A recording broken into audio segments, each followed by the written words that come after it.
Do you know what I mean? That's sort of the commonly accepted, is that all the way through history, God works invisibly, subtly, lovingly, and then at the very end, he says, enough with all that, and he changes his personality, steps in the nearby phone booth, puts on his cape, comes out, look at God! I'm going to prove to you that I'm God. And that's not my eschatology at all. So I don't look forward to God killing everybody and breaking everything. I look forward to God drawing back, without changing personality, drawing back into himself everything that is. And so, some of you, before you got here, we were talking about, the number of conspiracies, or number of things that are happening in the world that you can wring your hands about, like the Muslims are taking over, is a really, really good one. Years ago, not very many years ago, it was the Catholics are taking over. Pope was the Antichrist. All kinds of things you can wring your hands about. There was another one that just came up in my presence in the last day. A similar kind of thing. Something to worry about. Something to be grumpy about and mad about. Fear and anger. And there's so much of that in so much Christianity. We're afraid and we're angry. Oh yeah, it had something to do with politics. Imagine that. Socialism / communism. Yeah, exactly. That kind of thing. Oh my goodness. Man, you just don't need to be afraid or angry. It just so manifestly is not Jesus' way. Yes? I don't know if this is quite on the same parallel, but I grew up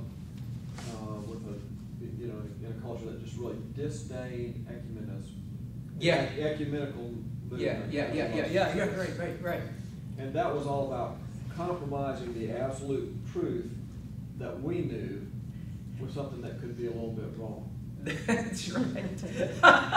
Say that again. Ecumenism was even opening the door to compromising what we were absolutely positive we were right about. Right. Am I saying that right? Right. Exactly. And that was a tool of the devil. That's right. Thank you. Let me give you a couple others. Here's a couple others. Secular humanism. Secular humanism is the enemy. Secular humanism is the enemy. You know what? Secular humanism is not the enemy. Well, I mean, there's just no enemy worth mentioning, hardly, in light of what God is going to do. I mean, these are all things we should deal with, and so forth and so on. I don't think I'm Pollyanna. I just believe God's going to win, and it makes me smile. And I think God is smiling. He who sits in the heavens laughs at all of these things. The New Age movement. The big, and if you follow the evangelical movement in America, every 4 or 5 or 6 years, or 10 years, depending, there's a new boogeyman to be worried about. I now realize that 20 years ago, the secular, we were teachers and we could go to conferences about the threat of secular humanism. A lot of our fear about secular humanism was that we wanted to maintain religious behavior in the mainstream of America. And when we started losing our ascendancy so that we could no longer act religious in public, then we were all upset. And now that doesn't answer the whole thing, but that's some of it. Remember the culture wars? There's a lot of Christian radio programs talk about the culture war. That whole spirit of fear and anger. It just now when I feel or see that coming up in me, I go, I'm off somewhere. And when I hear other people express it, like my friend in France who explained to me that the Mary Queen of Heaven is a word for a demonic principality, which by the way I think is technically correct. But God's love trumps everything. I mean, can you imagine how many Catholics are there in the world that were dedicated to Jesus when they were infants? And you might say, yeah, but I know all the buts. I know them all. Said them all. And they go to Mass, and if you've ever been to Mass in English, so you can understand what's being said, they say things like, God the Father, creator of heaven and earth, Jesus Christ his Son, begotten of the Virgin Mary, suffered upon it, died and rose again, and the Lord of Lords coming in, and I give my life to him. I say, that's terrible. And then, of course, they say Mary, and they pray to Mary. And I can imagine when they get to heaven, and they're, you know, we're going, this is silly, but you know what I mean, the traditional, the Far Side version of heaven, where they're standing there, where do you get in or out? You know, Peter's standing there at the gate, you know, and they're checking, and the Catholic walks up and says, okay, let me see here, you believe in the Son of God, and you believe in the Virgin's birth and the resurrection, and you prayed. But you prayed to Mary. I don't think so. Anyway, I'm sorry. Yes, Sally. Please, somebody rescue me. Stop this silliness. I was just going to say, on the other hand, you're not advocating that you just lay down and die and just let everything. I mean, we still stand up for Jesus. We still love Jesus. We still do what he shows us to do in terms of rising up against certain things, don't we? I mean, in the sense that we don't just go, yeah, that's fine. I mean, yeah. You know what I mean? There's a balance there. Somebody, you stand up for truth. Let's throw that out there, because I don't have words for it right now. Yeah, what's the balance there? Because it's, yeah, I agree. There's something that doesn't sound right. When it's personal, when you're faced with an ethical, moral situation. Yeah, that would be part of the answer, wouldn't it? I think on a situational basis, but Shelley, I think, is talking a little more globally. Yeah. That's a very. I know. I agree with you completely, but we're not fitting that together exactly right. What is it? Anybody want to take a stab at it, Robbie?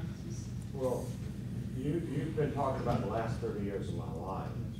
That I've been against this and against this and against this. Every new cause, we were like fearful we had to stamp this out. And so it kept us from doing Hebrews 11, which says, fixing your eyes on Jesus, the author, the developer, the finisher, the perfecter of your faith.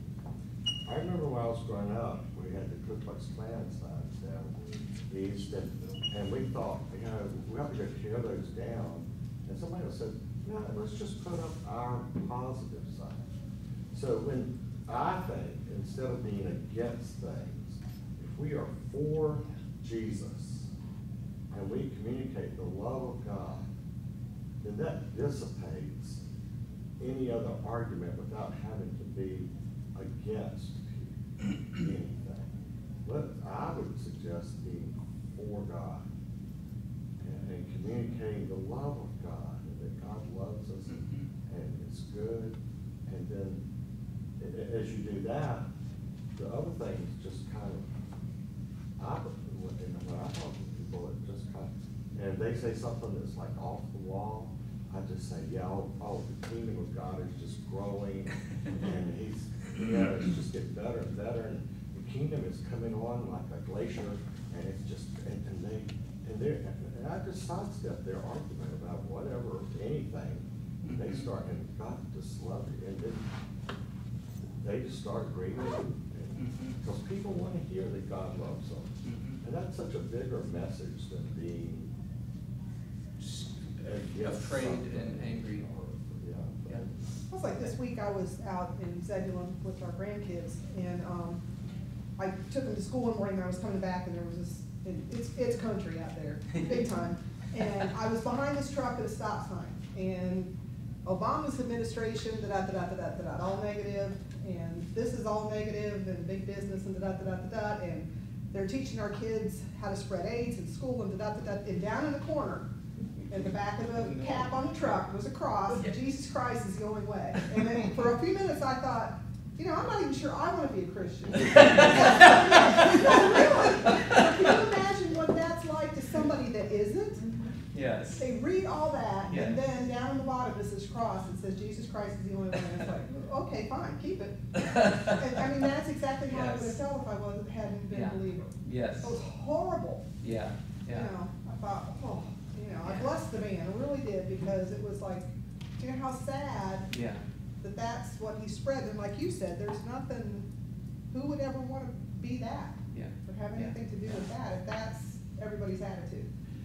And I'm not saying I'm not against, or for all kinds of stuff. Yeah, that's right. But there's a way to do it. Going back to Shelley's, and there's somebody else that had their hand up, I'll come here in a second. Part of the answer for me is, but Robbie keeps reminding us, sin is no longer the issue. Naughtiness, public, it is an issue sometimes, and when we have the opportunity to stand up and do right in the face of good, absolutely, absolutely we should do it.